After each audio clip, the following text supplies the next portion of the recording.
محترم د سړي د واده مقصد سوي کله چې سړی واده کوي د هغه مقصد سوي ځکه واده خو یو ډیره لویه ذمہ داری ده د سړي په اوږو باندې یو غټ بوج یې ښودل دي کله چې خاوند د شرعي احکاماتو پابند وي او بیا د واده نه وروستو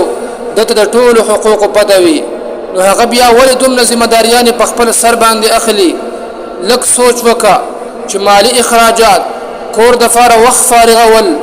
د زړه فکر جسمانی سومانتیا ټول خاوند ادا کوي د ښځې د اخراجاتو ذمہ داری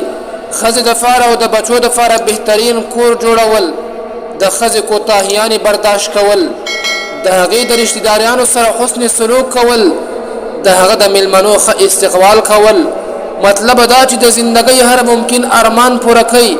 نو آخر د دې هر څه بدله کې د خاوند څه مطلب وي د خپلې ښځې نه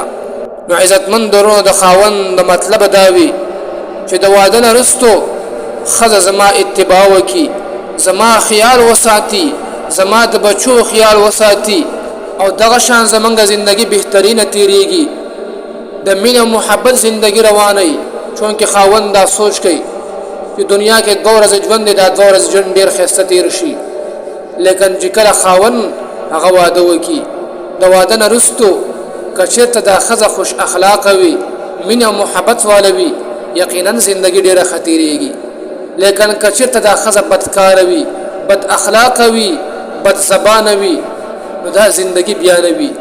دا به یو اور شي یو جهنم شي د خاوند دپاره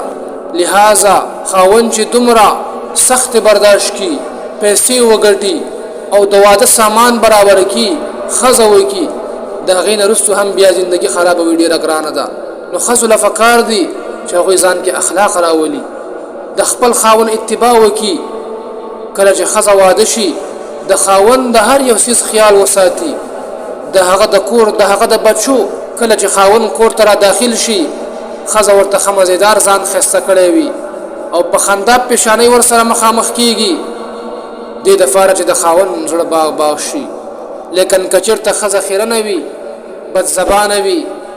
نو بیا محترمو د خاوند هغه ارمانونه هغه په اوبو باندې ویوړلی شي لہذا ښځې ته پکار دي